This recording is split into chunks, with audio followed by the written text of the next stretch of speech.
Hello, it's Riikka Kovasin here with a video about two cards. I'm making two cards using the same embossing powders and techniques, one to the black cardstock and one to the white. It's kind of showing you how the surface affects the embossing powders, but also how it affects to the whole atmosphere of the card. First, I'm using a stamp by Carabelle Studio and the Wow embossing ink and stamping the image to my cardstock. Then I add the embossing powders on top using two different teal colors, Long Island Teal embossing glitter and also Calypso embossing glitter. Even though the both powders look a bit teal in the jar, when I heat the powders they look completely different, especially on black and on white surface. I use the wonderful Wow heat tool to heat and melt the powders, and as you can see it really transforms how the powders look. The other powder is actually translucent powder and the other one is opaque. It's kind of also showing you how the background color affects more to the translucent powder because the background color is shown through than to the opaque powder. I'm using the same idea with the title or the saying in the card, stamping the greeting on black cardstock for the black card, and for the white card I'm using white cardstock. I'm embossing the hello with Calypso embossing glitter.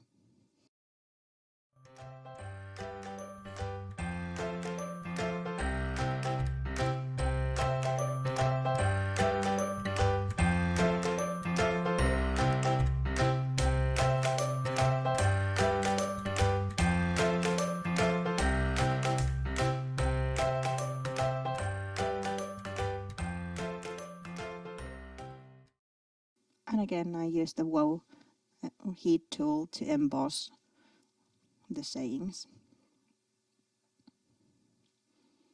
Then I make my focal image using honeybee stamp and stamping with archival ink this time. And I'm creating two coffee cups or tea cups for the cards. These are both done on the white cardstock as I'm using markers to color them, and the color wouldn't show on top of the black cardstock. I'm also stamping a few of the star anise to be used as embellishment in my cards. The last element I'm creating is a heart to be used as a background in the composition of the main elements. And again I'm using black cardstock for the black card and white for the white. And this time I'm using fairy tale embossing glitter to both of the hearts. After I've embossed the hearts, I colored the cups and then I have all the main elements for my cards ready to go.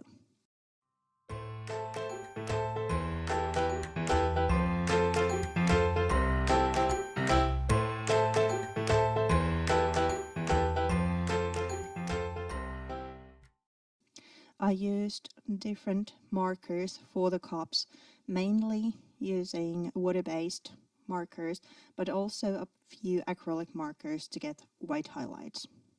Now I'm adding paint splashes with metal acrylic paint and then using the Wow heat tool with the heat setting 1 to dry the paint.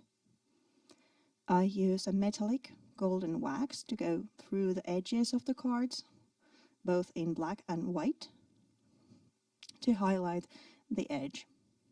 You could do this also using embossing powder by pressing the piece of cardstock to the embossing ink and then embossing it with gold. Then I start working on the main composition and I feel that the elements need a little bit something to back them up, so I use a piece of patterned paper in there, and then I use foam dots to adhere the elements in place. Before adding them, I'll add also a little bit of golden sewing thread in there, kind of another layer and making it a bit softer.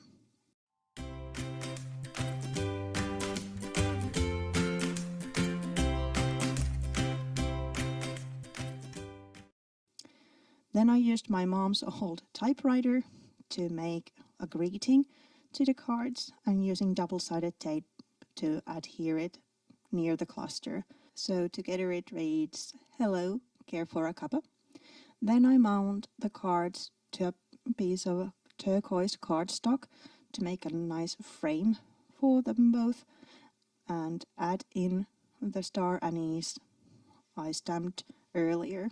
I used the markers to color them too, and added a little bit of golden gel pen on top to give them the same shine as the embossing glitters have.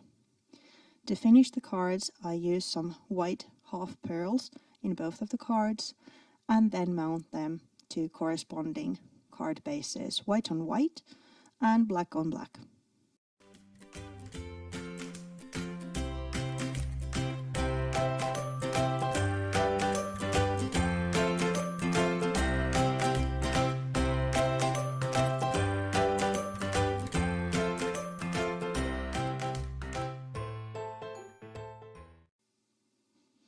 And here they are, ready cards, one done in white cardstock and one in black.